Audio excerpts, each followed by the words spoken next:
Won't participate today, but we're not worried about game day. We're just giving him a day off, and then he's dealing with a calf. Sherwood, we're trying to get him back this week, so he should be limited today. And then Zach is dealing with a groin, but he's full participation. There's no limitations, no worries.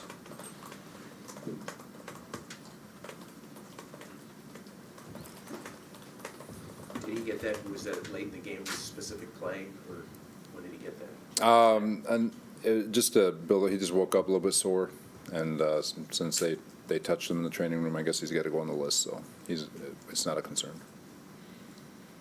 Robert, watching Zach move around in the pocket and escape things, he's showing his running ability, but we haven't really seen him pass the line of scrimmage yet. Is that something you guys want from him, or are you a little timid there because you don't want him taking those hits?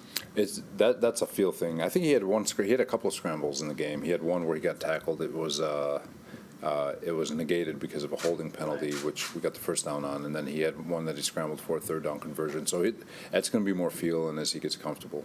What about design runs? Oh yeah, all across the NFL. I got you. The designer runs.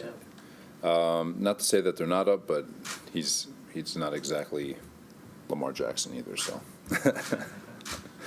When he was struggling, but he did have one on the 2-point conversion against Carolina. So they're in there. You just got to be smart and selective. when he was struggling like that, you said there was no thought of taking him out. Why at that point? You know, because you look at his eyes. I judge whether or not a player needs to come out based on the look of their eyes and on the sideline. And he was fine. He was in great communication with the coordinator. I asked Mike. Mike said he's in good shape. I talked to him. He's in good shape. And at that point, it's like, well, let's just get him out there, let him continue to get his reps and see if he can learn from all the different scenarios that he's being put in. And but it never got too big for him. He made a couple of mistakes that I'm sure he wishes he had back. But it was still a lot of growth was to be had in the fourth quarter.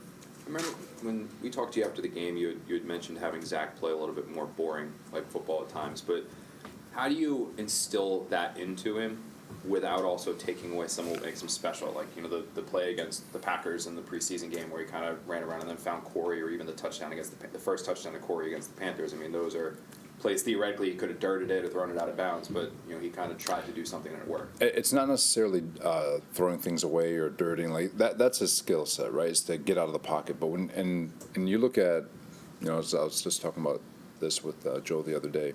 When you look at like Mahomes and Rodgers, and everyone just celebrates how they're off schedule and all the haymakers they throw, and it's all the wild plays. But what people get lost in what gets lost in translation is their ability to just play boring football. I mean, if you watch Monday night, Aaron was getting rid of that ball and he was taking what the defense gave, and then every once in a while he would fill the pocket. And this is where Zach is special, is that, and he'll get better at this as he gets more reps, but to be able to feel the pocket and know, all right, the pocket's good, I'm going to hold this for one more hitch and I'm going to gut the defense.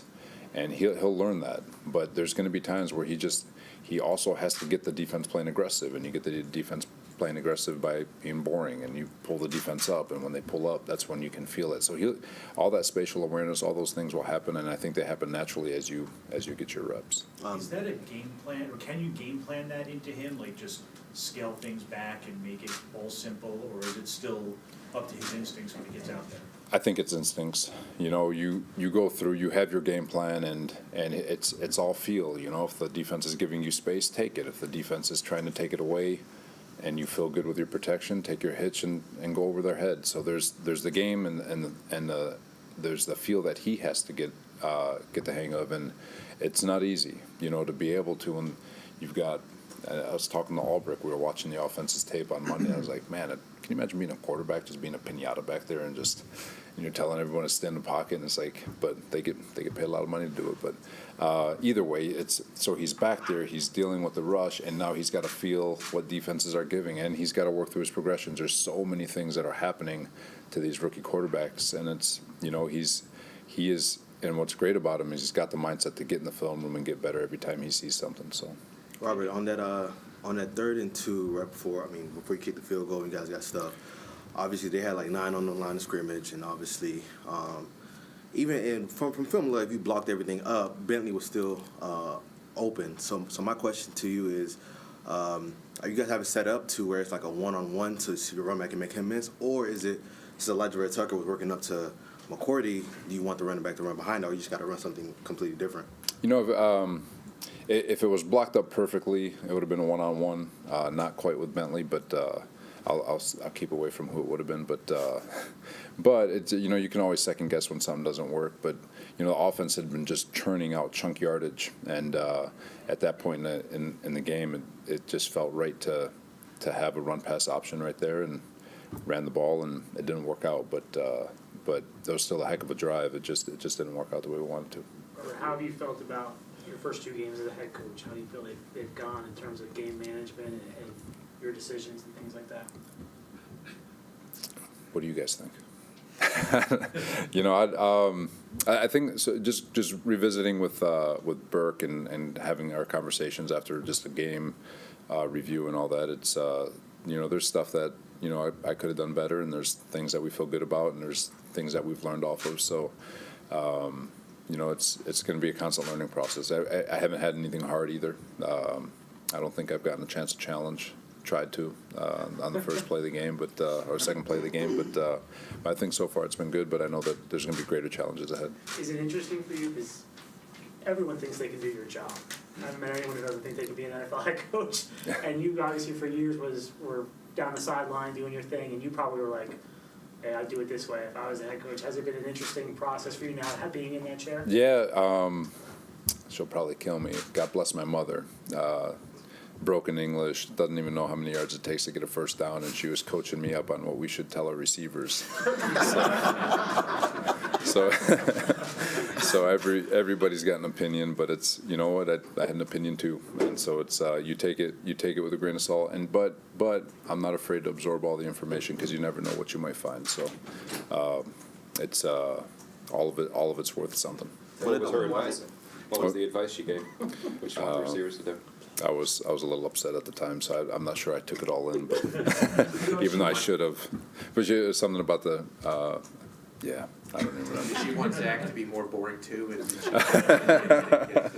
No, right? No, she's great. I mean, mothers are supposed to be your greatest fans, right? So. Coach, when you look at Denver, they're traditionally off to a fast start, especially at home. This will be their home opener. Can you talk about the challenges of playing and preparing for Mile High, especially at this point in the season? Yeah, you know, the altitude is always a deal. Their fan base is rabid. They're 2-0. I've got so much respect for Vic. I was a QC for the man way back. Feels like many years ago, but. They've done a great job. They're year 3 in there with Vic, and they've got the pieces built together. Teddy Bridgewater does a fantastic job on offense. They've got their back end is very talented, and obviously Von Miller rushing the passer. So it's all in place, and their 2-0 start is not a fluke. And looking at the defense, they just gave Trevor Lawrence a really tough time. So what do you look at and talk to Zach about that you can take away that they maybe can adjust for you guys moving forward? You know, that's where all these game plan sessions will come through, and Vic is, you know, he's another one of those guys who just is a savant with defense, and he's always been at the front in terms of scheme and all that stuff. So a ton of respect for him, and it's going to be exciting to see Zach. I mean, Zach's, you know, it's been. For Zach, it's been a good thing that he's gotten 3 of the best defenses in football to start the season, and it's not a good thing, I should say. But at the same time, he's going to learn a lot from it. And Denver is another one of those great defenses, great schemes, and it's going to be a great challenge for him. DJ Cos, Teddy play style wise, so far through the first 2 weeks is a little bit different than Mac Jones. Teddy's averaging like 10 air yards per attempt. So obviously it's not dink and dunk. So, you know, what's going to be the adjustment to? Because I mean, obviously you want to limit explosive plays. So what's going to be the adjustment in trying to, I guess, basically? Yeah, we got to play sound, and Teddy is just watching him, I have so much respect for his game. I think he's one of the more underrated starters in this league. His release, he gets rid of the ball really fast. He's a very good decision maker. He's very accurate. He puts the ball where it needs to be. So, and he can move a little bit. But so it's going to be a challenge in terms of trying to eliminate the explosives with these guys. They're explosive all over the football field on offense, but it's a challenge we're up for. What has stood out to you about Michael Carter, the running back? His contact balance. I mean, he's shown like some way guys just fall off him. So he's got a great running style to him. He's really good out of the backfield, and I do love the juice and the energy he brings to practice. He's got this big smile on his face. He's got a lot of energy to him, and it's important to him. So he's. Like I said, we couldn't be happier having him. I'm a 4th round draft pick that we thought would be gone by the 3rd round, and so he is everything we expected. How did you think Elijah bounced back in week 2? Elijah Moore? Yeah. Yeah, I thought he did a good job, and even with him, there's going to be some things that he's got to improve on, and he knows it. But I love his mindset. I was walking by the receiver room yesterday, and I heard chattering, and I heard voices in the receiver room, so I naturally popped my head in there, and there's him and Miles putting in extra work, and so he is deliberate, and he wants to be great. He wants to be special, and he demonstrates that every day. And now it's just a matter of trusting what you do and take it to the football field on Sunday and go let it loose. And I think it's just a matter of time before that happens.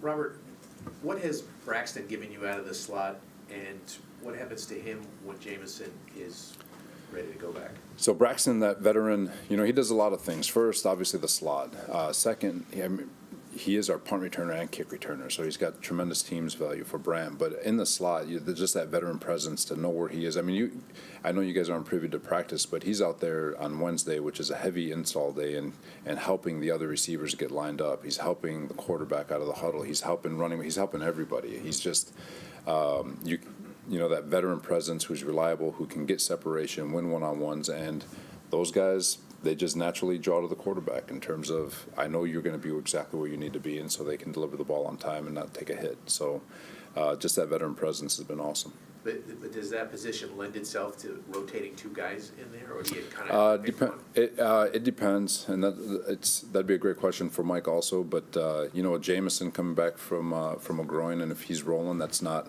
obviously he may or may not be ready for a 60-rep game. That's going to be something that we just got to figure out over the course of the week.